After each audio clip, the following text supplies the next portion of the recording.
যে উনি নাকি ঋণগ্রস্ত। আমি গতকালকে বন্যের জনসভায় বলেছি যে ঋণ কি, ঋণ কাকে বলে। এই অর্থনীতির ভাষায় ঋণের সংজ্ঞা তারা জানে না। আমরা পরিষ্কার ভাষায় জানিয়ে দিতে চাই, আমাদের নেতা দেশের একজন খ্যাতিমান চা বাগানের মালিক, উনি একজন শিল্পপতি। এই শিল্পে বিনিয়োগের জন্য প্রচলিত নিয়ম অনুযায়ী বাংলাদেশের তফসিলি ব্যাংকগুলো যে নিয়ম নীতি মেনে যে ধরনের এই শিল্পে বিনিয়োগ করা দরকার, এই জনপ্রিয়তা অর্জনের জন্য তারা পোস্ট দিয়ে যাচ্ছে। আমরা পরিষ্কার ভাষায় বলতে চাই, এমপি হতে হলে, রাজনীতি করতে হলে পর্যাপ্ত লেখাপড়ার দরকার আছে। ঋণ কাকে বলে, ঋণ খেলাপি কি, এবং ব্যবসা করতে হলে কি পদ্ধতিতে ব্যবসা করতে হয়, এই বিষয়গুলোর সাথে অবশ্যই আগে পরিচিত হতে হবে।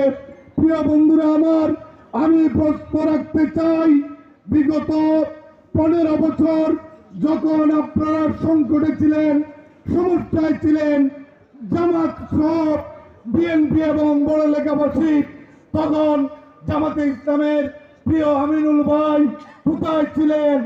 আপনি আপনার দলের দায়িত্বশীলদের কাছে আমি প্রশ্ন রাখতে চাই, বিগত 15 বছর মানুষের দুঃসময়ে আপনি কোন ইউনিয়নে কয়বার এসেছেন? এইগুলা জনসম্মুখে নিয়ে আসুন, নতুবা শুধুমাত্র এমপি হওয়ার সময় আসলে আপনি একটা প্রতীক নিয়ে এসে যে নেতা দীর্ঘ সময় দলের এবং এলাকার মানুষের উন্নয়ন, জনকল্যাণ, শিক্ষা, চিকিৎসা এবং মানুষের নানাবিধ সমস্যায় পাশে ছিলেন, করোনায় পাশে ছিলেন, বন্যায় পাশে ছিলেন, তার সাথে এই মিথ্যা নানা প্রপাগান্ডা চালিয়ে জান্নাতের দোয়াই দিয়ে আপনি নির্বাচিত হওয়ার চেষ্টা করছেন।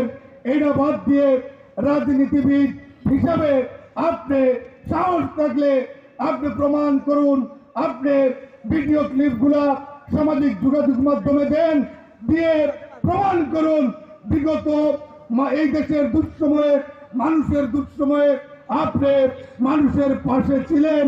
এটা যদি করতে পারেন তাহলে বড় লেখাবাসী হয়তো বিবেচনা করে দেখতে পারে কিছু ভোট আপনাকে দেয়া যায় কিনা। নতুবা আপনি বাংলাদেশ জাতীয়তাবাদী দলের ক্যান্ডিডেট, যিনি বিগত যে সময়ে যে জুলাই বিপ্লবে যাকে বাসা থেকে অ্যারেস্ট করা হয়েছিল, যাকে এই করোনা আক্রান্ত অবস্থায় বাসা থেকে অ্যারেস্ট করে নিয়ে নির্যাতন করা হয়েছে, এটা দেশের প্রয়োজনে উনি কিন্তু কারাবরণ করেছেন। তার সাথে মিথ্যার বেশ্যাতি নিয়ে আপনি নির্বাচিত হবেন, এই আশা বাদ দিয়ে আপনি